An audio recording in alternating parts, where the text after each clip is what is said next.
नमस्कार, मी अजिंक्य भातंब्रेकर. तुम्ही पाहताय न्यूज 18 लोकमत. महत्त्वाची बातमी सुरुवातीला आपण पाहूया. रशियानं युक्रेनवर हल्ला केलेला आहे. रशियानं युक्रेनच्या अनेक शहरांवर मिसाईल हल्ले केले. अनेक ठिकाणी रशियाकडून बॉम्ब हल्ले देखील करण्यात येत आहेत. या हल्ल्याची भयानक दृश्य समोर येताना दिसत आहेत. दुसरीकडे युक्रेननं देखील रशियाच्या हल्ल्याला जोरदार प्रत्युत्तर दिल्याची माहिती मिळते आहे.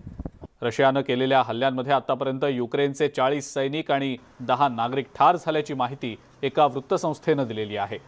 तर रशियाची 5 विमानं आणि 1 हेलिकॉप्टर पाडल्याचा दावा युक्रेननं केलेला आहे. रशियानं हल्ला केल्यानंतर युक्रेनमध्ये नागरिकांची धावपळ सुरू आहे. युक्रेनच्या रस्त्यांवर वाहनांची मोठी गर्दी झाल्याचंही पाहायला मिळत आहे. युक्रेननं युद्ध थांबवण्यासाठी संयुक्त राष्ट्रांकडे विनंती केलेली आहे. युक्रेनच्या राष्ट्राध्यक्षांनी देशात मार्शल लॉ लागू केल्याचं जाहीर केलंय. तर दुसरीकडे युक्रेननं रशियाशी असलेले राजनैतिक संबंध तोडलेले आहेत. रशियानं दुष्ट मार्गाची निवड केली असून आपलं स्वातंत्र्य देणार नाही असं युक्रेनच्या राष्ट्राध्यक्षांनी म्हटलंय. नागरिकांनी आपापली घरं शहरं वाचवण्यासाठी तयार राहावं असं आवाहन सुद्धा युक्रेनच्या राष्ट्राध्यक्षांकडून करण्यात आलेलं आहे. Yeah. On the left. On the Oh yeah.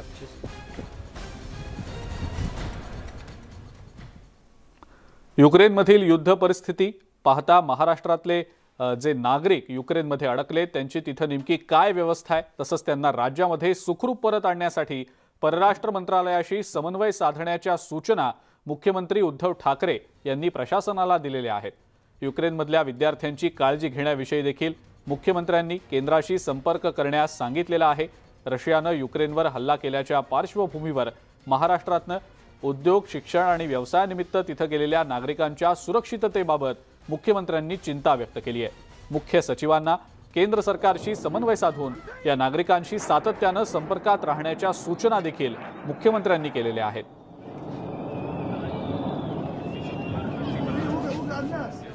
मात्र सध्या आपण जर पाहिलं तर युक्रेनमध्ये अनेक भारतीय विद्यार्थी, नागरिक अडकून पडलेले आहेत. रशियाकडनं सतत हल्ले केले जात आहेत.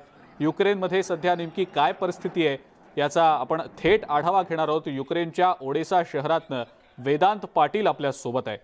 वेदांत, न्यूज 18 लोकमतमध्ये खूप खूप स्वागत. सध्या युक्रेनमधली परिस्थिती खूप अडचणीची आहे. अनेक भारतीय तिथं सध्या वास्तव्याला आहेत. विद्यार्थी असतील, वेगवेगळ्या कारणासाठी आलेले नागरिक असतील. सध्या नेमकं काय युक्रेनमध्ये होतंय, काय सांगितलं गेलेलं आहे? वेदांत, त्याबद्दल सुरुवातीला काय सांगता येईल? ऍक्च्युली सकाळपासून आज म्हणजे पहाटे 5 वाजताना इकडे 2 ब्लास्ट आम्हाला तर ऐकू आलेत आणि काही थोड्या वेळापूर्वी आता एक झालेला आहे. सध्या भीतीचं वातावरण तर खूप आहे आणि इकडे सोय पण आता म्हणजे शॉपला वगैरे जाणं पण खूप अवघड झालंय. बरं वेदांत, मार्शल लॉ लागू करण्यात आलाय पूर्ण युक्रेनमध्ये. त्या अनुषंगानं आता काय काय केलं जातंय तिकडे? तिथे तुमच्या सुरक्षिततेसाठी काय नेमक्या उपाययोजना केल्या गेलेल्या आहेत? प्रशासन असेल किंवा सरकारच्या माध्यमातून सध्या काय केलं जातंय? लष्करी व्यवस्था नेमकी कशी आहे त्याबद्दलची काही थोडक्यात माहिती देता येईल? जेव्हा आता इफ सपोज आम्ही बाहेर गेलं तरी आम्हाला आमचे डॉक्युमेंट्स कॅरी करावं लागतात सोबत आणि पूर्ण सिटीमध्ये पोलीस आणि मिलिटरी दोन्ही आहे सध्या. आणि तरीही सकाळपासून 4 ते 5 ब्लास्ट झालेला तिकडं. तर त्यामुळे भीती खूप वाटते आणि सुरक्षा तर आता थोडीफार कमीच वाटायला लागली. बरं वेदांत, भारतीय दूतावासाकडून काही सूचना, मार्गदर्शक सूचना जारी केल्या गेल्या होत्या, ॲडवायझरी जारी केली गेलेली होती. त्या अनुषंगानं काही मदत मिळते का भारतीय दूतावासाकडून? युक्रेनमध्ये जे भारतीय आहेत किंवा तुला स्वतःला देखील काही संपर्क केला गेलाय का दूतावासातनं? हो, आम्ही आमच्या फ्रेंड्सनी संपर्क केला आणि त्यांच्या माध्यमातून हेच आलं की तुम्हाला जर शक्य होत असेल तर तुम्ही वेस्ट साईडच्या सिटीमध्ये येऊन थांबा. तिथून तुम्हाला हेल्प वगैरे भेटू शकते.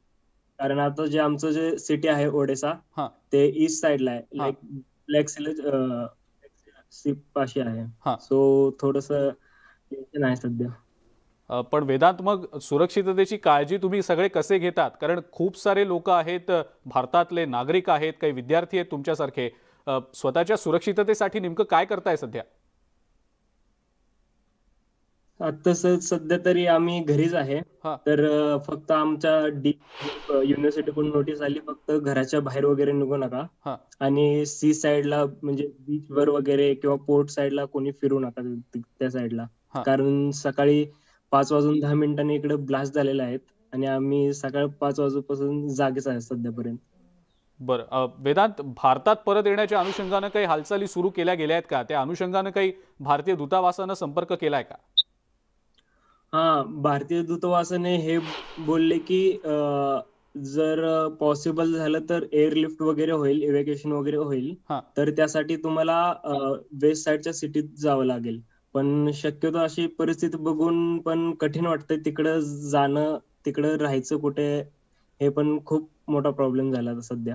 बरं, पण मग वेदांत, सोबत असलेले जे भारतीय विद्यार्थी आहेत किंवा इतर भारतीय जे नागरिक आहेत, त्यांची नेमकी काय मनस्थिती आहे? भीतीदायक वातावरण तर तिकडे असणारच आहे, पण त्यांचं नेमकं काय म्हणणं या सगळ्या बाबतीत? ऍक्च्युली माझ्या खूप साऱ्या फ्रेंड्सने तिकीट वगैरे बुक केलं आणि आता जे थोड्या वेळापूर्वी माझ्या फ्रेंड्सची फ्लाईट होती, हा. ते सर्व वगैरे कॅन्सल झालेले आहेत. म्हणजे आता निघण्याचा मार्ग पूर्ण बंद झाले तिकडून. फक्त आता एक्सपेक्टेशन फक्त आता इंडियन गव्हर्नमेंट कडूनच आहे, जे काय असेल. वेदांत, इंडियन गव्हर्नमेंटला, भारतीय सरकारला काही आवाहन, महाराष्ट्र सरकारला काही आवाहन करायचं या निमित्तानं? कारण केंद्र सरकारनं एक कंट्रोल रूम देखील स्थापन केलेली आहे, ज्या कंट्रोल रूमच्या माध्यमातून तिथल्या सगळ्या लोकांशी सध्या संपर्क केला जातोय. वेदांत, त्या अनुषंगानं काही प्रयत्न आता होत आहेत का? काही आवाहन करावं असं वाटतंय का?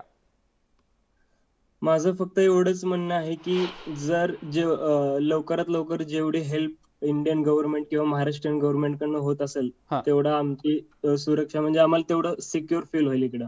नाहीतर आता म्हणजे मॅक्सिमम लोक खूप सारे टेन्शन मध्ये आहेत.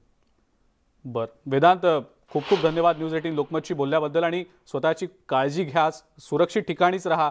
जसं सांगितलं जातंय, घराबाहेर पडू नका शक्यतो. आणि आपण आशा करूया लवकरात लवकर या अनुषंगानं केंद्र सरकार या सगळ्या भारतीय विद्यार्थ्यांना मायदेशी परत आणण्याच्या अनुषंगानं प्रयत्न करेल.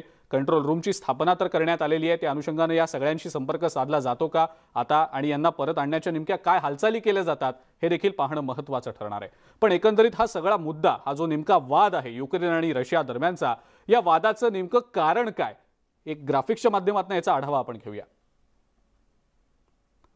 युक्रेन हा सोव्हिएत साम्राज्याचा एक भाग होता. सोव्हिएत रशियाच्या विघटनानंतर युक्रेन स्वतंत्र देश झाला. युक्रेनच्या ज्या सीमा आहेत त्या रशिया आणि इतर युरोपियन देशांना लागून आहेत. गेल्या काही काळामध्ये युक्रेनचा युरोपियन देशांकडचा ओढा हा सतत वाढल्याचं बघायला मिळालं होतं. मात्र युक्रेनच्या युरोपियन संबंधांना रशियाचा सातत्यानं विरोध राहिलेला आहे. युक्रेनच्या नाटोमधल्या सहभागाला देखील रशियानं सातत्यानं विरोध केलाय.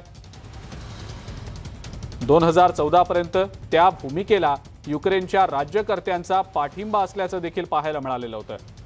मात्र 2014ला ज्या वेळेला युक्रेनमध्ये सत्तांतर झालं, त्यावेळेला युक्रेनच्या भूमिकेत बदल झाला आणि त्यानंतर रशियानं युक्रेनला लागून असलेल्या क्रिमियाचा दक्षिण भागाचा ताबा मिळवला होता. रशियाकडून फुटीरतावाद्यांना सातत्यानं रसद पुरवली गेल्याचा देखील आरोप झाला. या अनुषंगानं युक्रेनच्या पूर्व भागात जी सीमा रशियाला लागून आहे, त्या भागात अनेक वेळेला रशियाकडून दावे केले गेले. हा भाग आपला असल्याचं म्हटलं गेलं.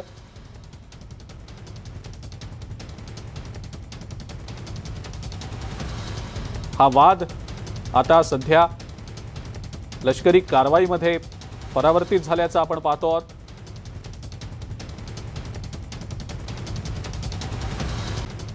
युक्रेनमध्ये अडकून पडलेल्या प्रत्येक भारतीय नागरिकाला भारतात परत आणण्यासाठी केंद्र सरकार कटिबद्ध आहे. महाराष्ट्राचे 1200 विद्यार्थी देखील युक्रेनमध्ये आहेत आणि त्यांना परत आणण्यासाठी सगळे प्रयत्न केले जात आहेत. भारतीय विद्यार्थ्यांमध्ये सगळ्यात जास्त महाराष्ट्राचे विद्यार्थी आहेत. त्यांच्यासोबत केंद्र सरकार संपर्क करत आहे, असं केंद्रीय अर्थराज्यमंत्री डॉक्टर भागवत कराड यांनी म्हटलेलं आहे. आमच्या नवी दिल्ली प्रतिनिधींसोबत त्यांनी खास संवाद साधला. पाहूया. केंद्रीय अर्थराज्यमंत्री डॉक्टर भागवत कराड सर, आपलं स्वागत आहे न्यूज 18 लोकमध्ये. सर, युक्रेनची परिस्थिती अतिशय भयावह झाली आहे. रशियाचे मोठ्या संख्येनं सैन्य युक्रेनमध्ये घुसण्याच्या तयारीत आहे. मिसाईलचे वार होत आहे, बॉम्बस्फोट सुरू आहे. या सगळ्या ह्याच्यामध्ये भारताचे नागरिक अडकून पडलेले आहेत? आंतरराष्ट्रीय लेवलला युक्रेन आणि रशियामध्ये जे चालू आहे ते अत्यंत चिंतनीय आहे. युक्रेनमध्ये काही भारतीय अडकलेले आहेत, विशेषतः भारतीय नागरिक तिथं जे शिकायला गेलेले आहेत ते तिथं अडकलेले आहेत. अशा परिस्थितीमध्ये जे भारतीय नागरिक युक्रेनमध्ये अडकलेले आहेत त्यांना भारतात आणण्याचा प्रयत्न केंद्र सरकारचा आहे. आणि माझं असं आव्हानसुद्धा आहे, ज्यांना भारतामध्ये यायचं आहे त्यांनी ताबडतोब तसं नोंद करून भारतामध्ये नक्कीच भारत सरकार आणण्याचा प्रयत्न करेन आणि त्यांना आणलं पण पाहिजे आणि भारत सरकार प्रयत्न करतं आहे. केंद्र सरकारने हेल्पलाईन जारी केली आहे, पण महाराष्ट्रातले जवळपास 1200 विद्यार्थी अडकून पडले, जे वैद्यकीय क्षेत्रातले आहे, अभियांत्रिकी क्षेत्रातले आहेत. मला वाटतं सर्वात जास्त विद्यार्थी महाराष्ट्रातले आहेत. 1200 विद्यार्थी म्हणजे फार मोठा आकडा आहे आणि या 1200 विद्यार्थ्यांनासुद्धा केंद्र सरकार आणून त्यांच्या सुरक्षितपणे दिल्लीमध्ये आणून किंवा मुंबईमध्ये आणून त्यांच्या गावी जातील, त्यासाठी केंद्र सरकारचा प्रयत्न आहे. पुढची महत्त्वाची बातमी बघूया. पुणे महानगरपालिकेचा कारभार काय दर्जाचा आहे हे स्पष्ट करणारं एक उदाहरण आम्ही आज तुमच्या समोर ठेवणार आहोत.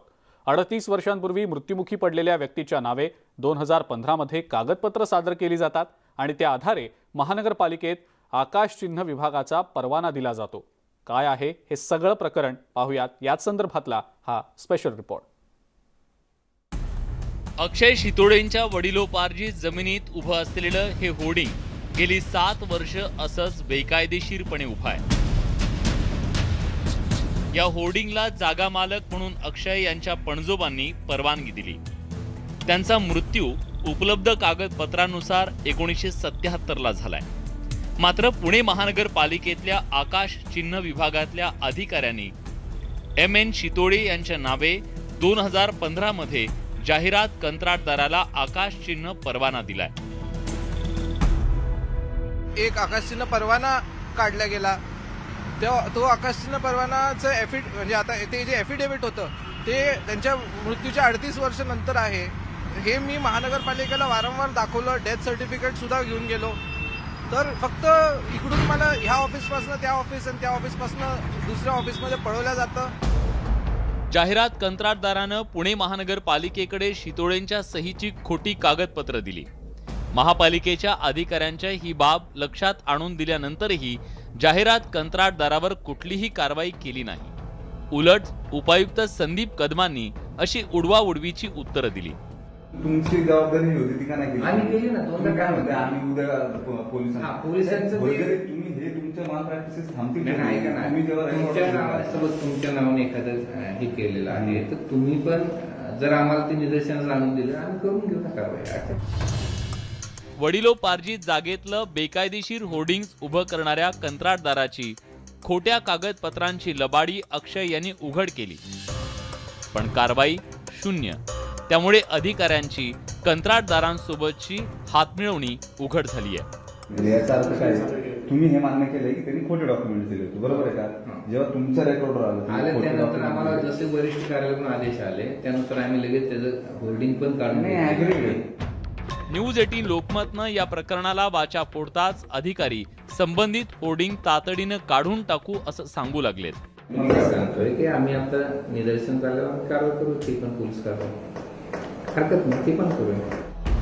मग प्रश्न हा आहे की इतके दिवस बेकायदा होर्डिंग उभं राहून सुद्धा महापालिकेचे अधिकारी कर्मचारी कारवाई का करत नाही? व्हिडिओ जर्नलिस्ट गणेश कदमसह वैभव सोनवणे, न्यूज 18 लोकमत, पुणे. आणि याच महत्त्वाच्या मुद्द्यासंदर्भातली अधिक माहिती आपण जाणून घेणार आहोत. आपले पुण्याचे प्रतिनिधी वैभव सोनवणे आपल्या सोबत आहेत सध्या. वैभव, या बेकायदेशीर होर्डिंगला नेमकं कुणाचं अभय आहे हा महत्त्वाचा प्रश्न या सगळ्यातनं उपस्थित होतोय. पालिका अधिकारी नेमकी काय माहिती देत आहेत, कंत्राटदारांकडनं नेमकं काय समजतंय, हे सगळं नेमकं गौडबंगाल आहे तरी काय? अजिंक्य, 37 वर्षांपूर्वी एका व्यक्तीचा मृत्यू होतो आणि त्याच्या नावे 2015 मध्ये पुणे महापालिकेत एक प्रतिज्ञापत्र दिलं जातं, ज्याला सत्यकथन असं म्हटलं जातं. याचा अर्थ शपथ घेऊन, शपथपत्र ज्याला आपण म्हणतो, शपथ घेऊन एखादी गोष्ट सांगितली जाते ती सत्य असल्याचा हवाला देण्यासाठी. आणि असं एक शपथपत्र विमल पब्लिसिटीच्या नावानं देण्यात आलं, ज्याच्यावरती M.N. शितोळे जे 37 वर्षापूर्वी मृत्युमुखी पावलेले आहेत त्यांची सही होती. आणि त्यांच्या नावे जे ॲफिडेव्हिट देण्यात आलं त्यावरून या विमल पब्लिसिटीला या होर्डिंगसाठी महापालिकेनं आकाशचिन्ह परवाना दिला. 1-2 दिवस नाही तर तब्बल 5 वर्ष हा परवाना मृत व्यक्तीच्या नावे विमल पब्लिसिटी वापरत होती. जेव्हा त्यांचे पंतू अक्षय शितोळे यांचा हा सगळा प्रकार लक्षात आला, त्यांनी कागदपत्र मागवली, महापालिकेच्या अधिकाऱ्यांसमोर 4-4 वेळा ही कागदपत्र नेऊन दिली, मात्र तरी सुद्धा महापालिकेच्या अधिकाऱ्यांनी याच्यावर कारवाई केली नाही. जेव्हा लोकशाही दिनाला अखेर या सगळ्याबाबत अतिरिक्त आयुक्तांनी तातडीने कारवाई करायचे आदेश दिले, तेव्हा हे होर्डिंग वरूनच कापून टाकण्यात आलं, त्याचा पाया मूळ तसाच ठेवण्यात आला. 8 दिवसानंतर कारवाई केली असं नोंद करण्यात आलं आणि 8 दिवसांनी पुन्हा दुसऱ्या पब्लिसिटी एजन्सीच्या नावे तिथं होर्डिंग उभं राहिलं, ज्याला आज तागायत परवानगी नाहीये. मात्र रोज जवळपास 15 ते 20 हजार रुपयाचा दर असलेला 30 बाय 20 स्क्वेअर फुटाचं हे होर्डिंग रोज साधारण जिथं 20,000 रुपये मिळतात जाहिरातीचे, असं होर्डिंग बेकायदा त्याच मालकानं दुसऱ्या पब्लिसिटीच्या नावानं सुरू केलेलं आहे. आणि महापालिकेचे अधिकारी म्हणतात की आता आम्ही काही करू शकत नाही, कारण जो परवान्यासाठीचा अर्ज केलेला आहे तो अर्ज आम्ही निकाली काढला, म्हणून हा जो पब्लिसिटीचा मालक आहे तो कोर्टामध्ये गेला आणि जोपर्यंत कोर्टानं आम्हाला सांगितलं नाही तोपर्यंत आम्ही हे आता पाडू शकत नाही. मूळ मुद्दा असा आहे की जर कोर्टानं पाडण्यासाठी स्टे दिलेला नाही तर महापालिकेचे अधिकारी कशाची वाट बघतात. याचा अर्थ सरळ सरळ आहे, रोज 20,000 रुपये म्हणजे महिन्याकाठी 6 लाख रुपयांपर्यंतचं हे गणित आहे. वर्षाला आपण हे समजू शकतो. गेले 2 वर्ष अशाच पद्धतीनं बेकायदा हे होर्डिंग कारवाई केल्यानंतरही उभं राहतं. याच्या मागे सरळ सरळ आर्थिक लागेबांधे दिसून येतात. जेव्हा आपण संबंधित अधिकाऱ्यांना याबाबतची प्रश्न जे आहेत ते विचारले, त्यावेळेस या अधिकाऱ्यांनी हे मान्य केलं आणि त्यानंतर त्यांनी तातडीनं या होर्डिंगवर कारवाई करावी असं लेखी पत्र जे आहे ते संबंधित विभागाला दिलं, आकाशचंद विभागाला. आता कारवाई कधी होते हे पाहणं महत्वाचं ठरणार आहे. बिलकुल. पण वैभव, या सगळ्यामध्ये जे जबाबदार अधिकारी होते, ज्यांनी खरं तर या सगळ्यात लक्ष घालून तातडीनं कारवाई करणं अपेक्षित होतं, जे कंत्राटदार होते ज्यांनी या सगळ्याच्या बाबतीत तातडीनं काहीतरी दखल घेत जर कदाचित दुसऱ्याच्या जागेवर हे होर्डिंग्स उभारले गेले होते तर त्या दृष्टीनं ते हलवणं गरजेचं होतं. मात्र मग हे इतकी वर्ष का झालं नाही? आर्थिक बाजूच होती यामागे एकमेव कारण वाटतंय?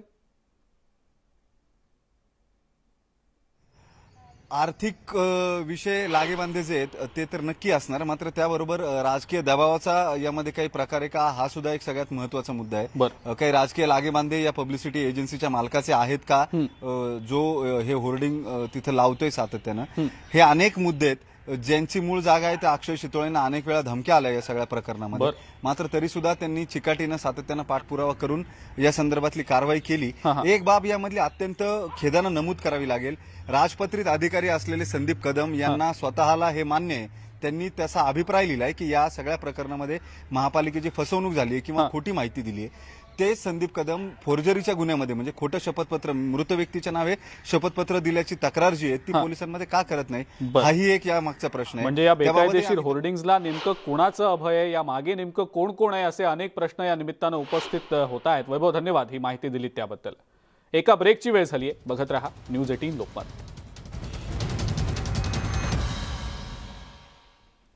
ब्रेकनंतर आपल्या सगळ्यांचं पुन्हा एकदा स्वागत. तुम्ही जर औरंगाबादमध्ये राहत असाल आणि तुम्हाला जर लहान मुलं असतील तर तुम्हाला ही बातमी पाहावीच लागेल. औरंगाबादमध्ये मुलं चोरणारी टोळी सक्रिय झाली आहे. ही टोळी मुलांचं अपहरण करून त्यांचा नरबळीसाठी वापर करत असल्याचा धक्कादायक प्रकार समोर आलाय आणि हा सगळा प्रकार एका सजग शेतकऱ्यामुळे उघडकीला आलाय. पालकांनो सावधान, आपल्या चिमुरड्यांना जपा. औरंगाबादमध्ये चिमुरड्यांचं अपहरण करणारी टोळी. चिमुरड्यांच्या अपहरणामागे नरबळीचा उद्देश. सतर्क नागरिकांमुळे वाचला चिमुरडीचा जीव.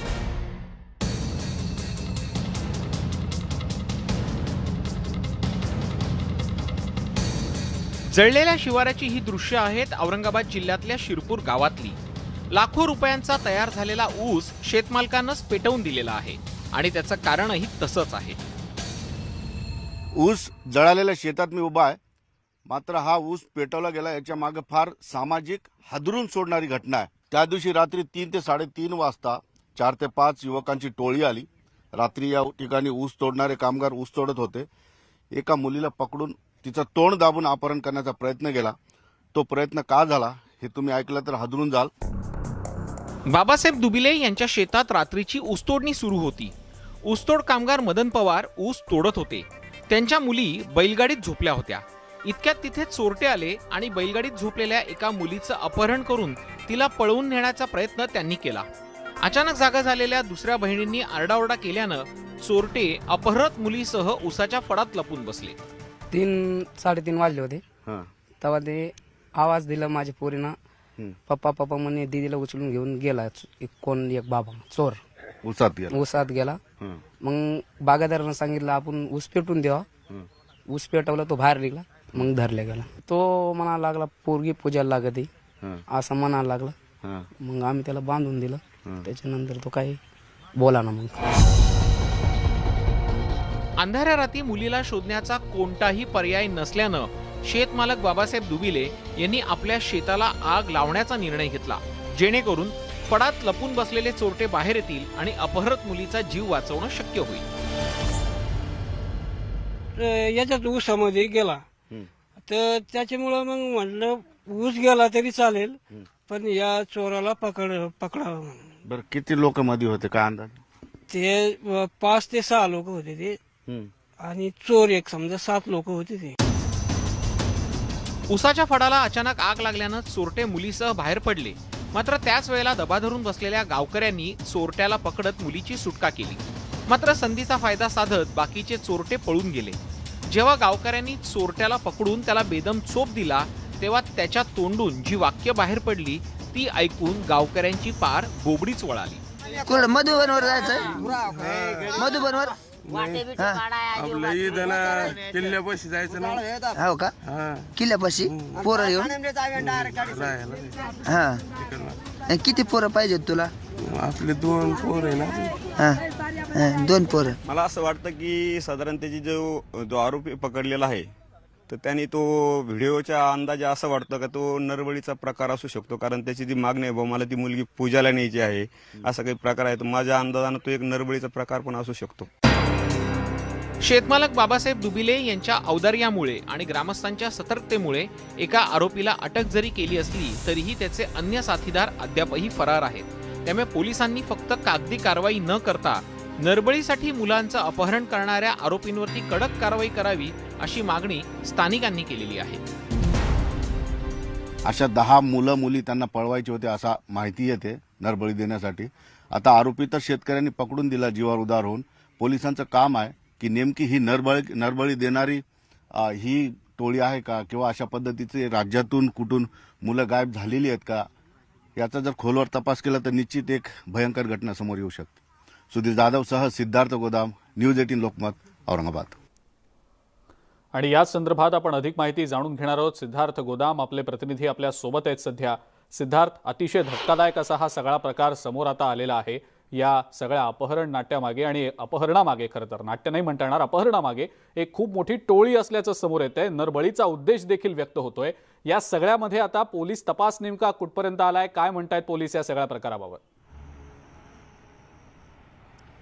बघ, हा प्रकार अत्यंत गंभीर आहे आणि चिंता करण्यासारखा आहे आणि हादरव सोडणारा यासाठी आहे की हे अपहरण, हे किडनॅपिंग जे आहे नरबळी देण्यासाठी होतं, हे आता त्या पकडलेल्या आरोपीनंच कबूल केलेलं आहे. मात्र पोलीस त्या पद्धतीने तपास करताना दिसत नाही, कारण पोलिसांना त्या आरोपीला ताब्यात घेतलेलं आहे, त्याची चौकशी केलेली आहे.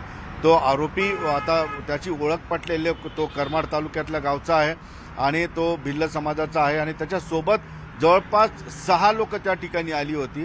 त्यातील हा एकटा पकडला गेलेला आहे, 6 लोक फरार आहेत. म्हणजे ही 6 लोकांची टोळी होती आणि त्यांना जवळपास 10 मुलं कलेक्ट करायची होती असं त्यांचं म्हणणं आहे.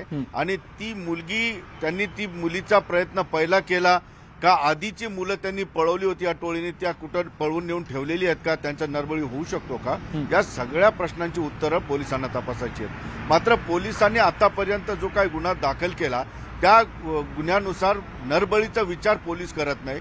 मात्र आता गावकरी असतील किंवा इतर लोकांनी पोलिसांना भेट देऊन त्यांना नरबळीच्या पद्धतीनं हा प्रकाराचा तपास करावा अशी विनंती केली. काय सामाजिक कार्यकर्त्यांनी जाऊन आज त्या ठिकाणी पोलिसांना विनंती केलेली आहे. कदाचित पोलीस हे टाळू शकतं, कारण नरबळीचा जर गुन्हा दाखल केला पोलिसांचं काम वाढेल, त्यांच्या मागं सिसेमेरा लागू शकतो. सोप्यातला सोपा गुन्हा दाखल करा, अपहरणाचा प्रयत्न झाला, फसला, मुलगी ताब्यात आहे आणि आरोपीला ताब्यात घेतलेलं. एकंदरीतच नरबळीच्या प्रकाराचा तपास पोलीस आता तरी करायला तयार नाही, मात्र नागरिकांचा दबाव असेल तर नरबळीचा तपास पोलिसांना करावा लागेल. सिद्धार्थ, या पकडलेले आरोपीचे जे साथीदार आहेत ते नेमके कुठे असतील, या संदर्भातला काही त्यांचा तपास लागू शकलाय का? पोलिसांनी त्या अनुषंगानं आपल्या तपासाला सुरुवात केली आहे का? पोलिसांनी 2 पथकं तयार केली. त्या दिवशी पोलिसांनी जवळपास जिल्हाभर पिंजून काढलेलं आहे, मात्र ते आरोपी काय सापडले नाही. जे संशयित पळून गेलेले 6 लोक पळून गेलेले आहेत. हा जो आरोपी आहे हा पकडला गेलेला हा मुरलेला आरोपी आहे. पोलिसांच्या टॉर्चरला सुद्धा त्यांनी तोंड उघडलेलं नाही आहे. ज्या दिवशी त्याला पकडलं गेलं होतं गावकऱ्यांनी सुद्धा त्याला बऱ्यापैकी हातपाय बांधून चोप दिलेला आहे. त्यांनी कुठल्याही पद्धतीचा आपल्या साथीदाराचं नाव नाही घेतलेलं आहे. हा अगदी प्रोफेशनल तरुण वाटतो, कारण तो कसलीच माहिती द्यायला तयार नाही. त्याचा एक मोबाईल होता, तो मोबाईल त्या धावपळीत कुठेतरी पडला असं तो म्हणतो. पोलीस त्या मोबाईलचा सुद्धा शोध घेत आहेत. त्या मोबाईलचा जर शोध लागला तर तो कुणाच्या संपर्कात होता आणि ती 6 लोक कोण पळून गेली त्यांची लिस्ट त्याच्या मोबाईलमध्ये आहे का, त्यांचे मोबाईल नंबर त्याच्यामध्ये आहेत का, हे पाहणं गरजेचं आहे. मात्र एक महत्त्वाचं आहे की आपल्याला माहिती आहे ऊसतोड कामगारांची टोळी ही पूर्ण बिराड घेऊन राज्यभर फिरत असते आणि ही जी टोळी होती ती विशेष टोळी अशी होती की ती रात्र पाळीतच ऊस तोडतात आणि लहान मुलं आपली त्या शेतात कुठेतरी फडावर आजूबाजूला झोपू घालतात आणि हे माहीत होतं आरोपीला आणि तो ऊसतोड कामगाराच्या जवळचा असावा किंवा त्याला माहिती असावी ऊसतोड रात्री होत असेल. पण सिद्धार्थ, सतर्क नागरिकांमुळे या मुलीचा जीव वाचवण्यामध्ये मात्र यश आलेलं आहे, त्यामुळे या नागरिकांचं निश्चितपणे कौतुक करावं लागेल आणि असे प्रकार येत्या काळात होऊ नये त्यासाठी पोलिसांना आता आणखीन लक्ष या सगळ्या अशा प्रकरणांमध्ये घालावं लागणार आहे. सिद्धार्थ, धन्यवाद आपण ही जी माहिती दिली त्याबद्दल. महाराष्ट्राची खबरबातमध्ये वेळ झाली. एका ब्रेकची बघत रहा न्यूज 18 लोकमत.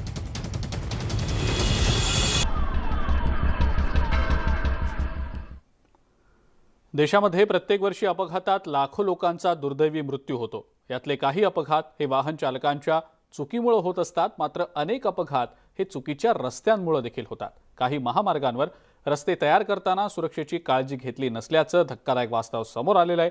काही ठिकाणी रस्त्याचं वळण, रस्त्याचे स्ट्रक्चर्स चढउतार, तर काही ठिकाणी बांधकामातल्या त्रुटीमुळे अनेक अपघात होत असतात. त्यामुळे न्यूज 18 लोकमत राज्यातल्या या अशाच चुकीच्या रस्त्यांचं ऑडिट तुमच्या समोर आणत आहे.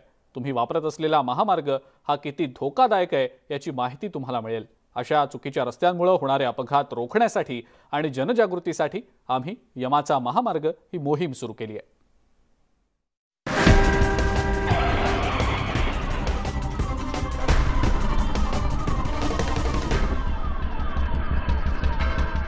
मुंबई आग्रा राष्ट्रीय महामार्ग मनमाडमधून जातो. या महामार्गावर वाहनांची मोठी ये-जा असते. काही किलोमीटरच्या अंतरावर या महामार्गावर 6 ब्लॅक स्पॉट्स आहेत. या ब्लॅक स्पॉट्सवर अनेक अपघात झालेले आहेत. मात्र असं असलं तरी अपघात रोखण्यासाठी म्हणावे तसे उपाय करण्यात आलेले नसल्याचं दिसतंय. कसा आहे मनमाडमधला यमाचा महामार्ग, पाहूया या स्पेशल रिपोर्टमधून.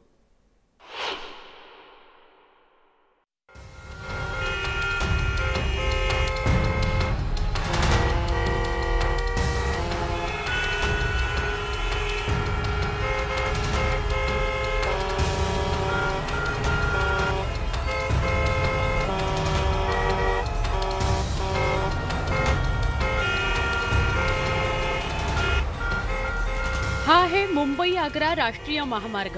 मनमाडमधून जाणाऱ्या या महामार्गावरून रोज 38,000पेक्षा जास्त वाहनांची ये-जा होते. सर्वाधिक वाहनांची ये-जा असणाऱ्या या महामार्गावर रोज अनेक अपघातही होतात.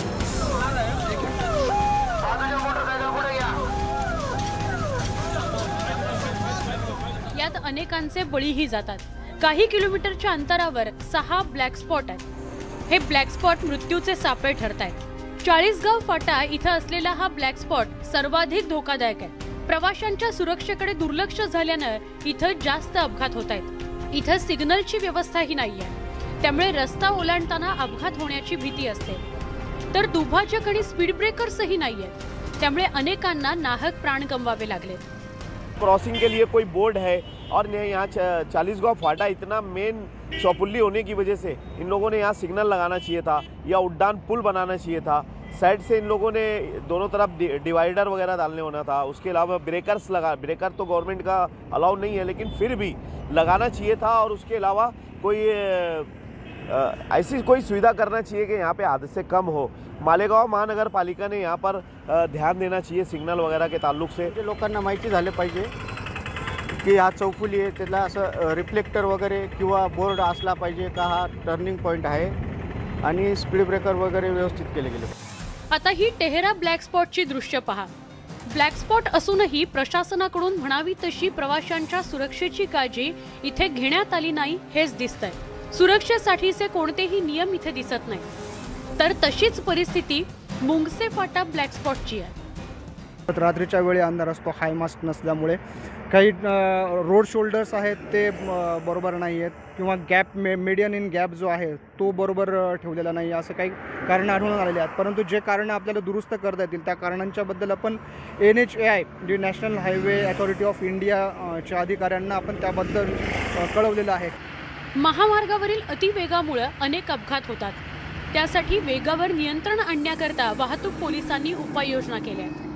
6 महिन्यामध्ये जवळपास 51 अपघात झालेले होते या 6 ब्लॅक स्पॉट्सवर आणि त्यामुळे आम्ही एक इंटरसेप्टर व्हेकल जी आता शासनामार्फत आम्हाला मिळालेली आहे, ह्या इंटरसेप्टर व्हेकलमध्ये वेगमर्यादेचं उल्लंघन करणारे जे वाहनं आहेत त्यांच्या सेन्सरद्वारे डिटेक्ट केलं जातं आणि त्यांच्यावर आपण आता पाळत ठेवलेली आहे।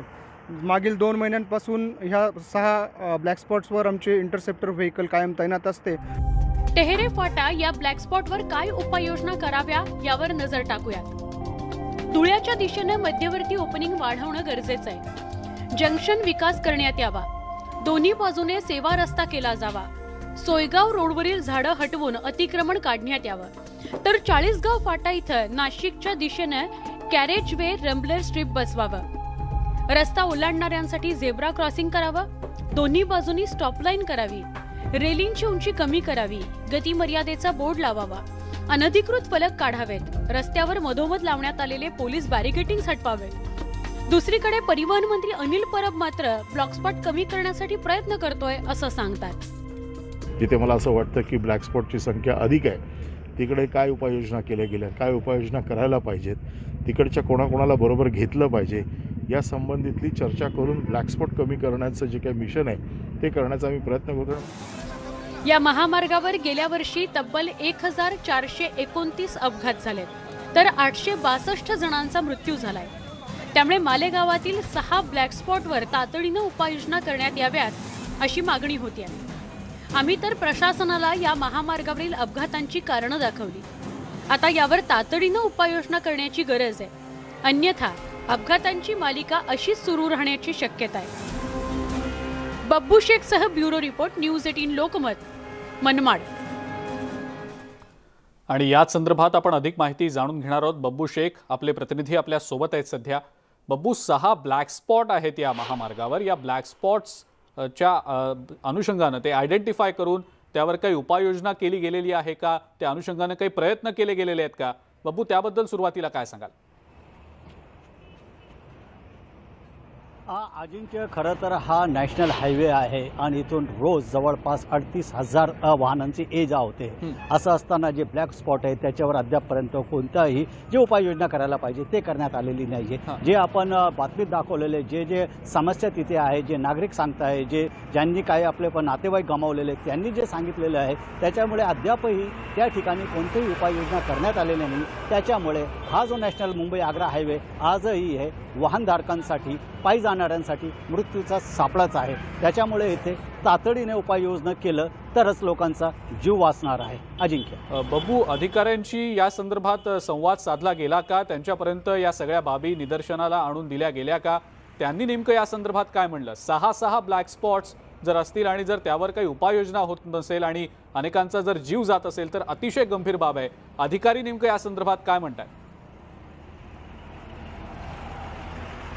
आपण याबाबत जे परिवहन अधिकारी, RTO अधिकारी आहे त्यांच्याशी चर्चा केली तर त्यांनी एक अहवाल तयार केलेला आहे आणि तो हे जे विशेष म्हणजे हा जो हायवे आहे त्याच्यावरून टोल टॅक्स वसूल केलं जात आहे, त्याच्यामुळे त्याच्यावर सुविधा देणं किंवा जे काही उपाययोजना करण्याची जी जबाबदारी आहे ती टोल टॅक्स कंपनीची आहे। RTO अधिकाऱ्यांनी त्यांना जे त्रुटी आढळून आलेल्या आहेत किंवा जे उपाययोजना कराव्या लागणार आहे या महामार्गावर त्याचा एक अहवाल शासनालाही पाठवलेला आहे आणि टोल कंपनीलाही पाठवलेला आहे। मात्र टोल कंपनी अद्यापही त्याच्यावर काही कारवाई करायला तयार तयार नाही, काही उपाययोजना करायला तयार नाही. टोलवा टोलवीच ही कंपनी करत असल्याचा आरोप देखील केला जात आहे. अजिंक्य, बब्बू, स्थानिक लोकप्रतिनिधी या सगळ्या मुद्द्यावर गांभीर्यानं लक्ष ठेवून आहेत का? ते या संदर्भातल्या सगळ्या बाबी या अधिकाऱ्यांच्या किंवा ज्या अधिकाऱ्यांकडे खरं तर या सगळ्या रस्त्याचा एक प्रकारची जबाबदारी त्यांच्यावर असते, त्या अधिकाऱ्यांकडे या संदर्भातली मागणी त्यांनी केलेली आहे का, की तातडीनं काहीतरी उपाययोजना कराव्यात?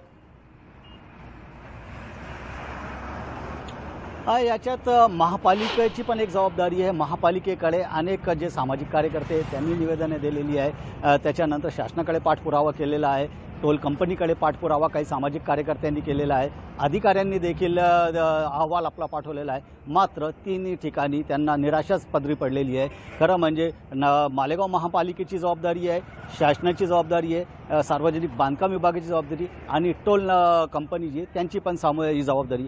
परंतु कोणतीही यंत्रणा ही जबाबदारी पार पाडताना दिसत नाहीये.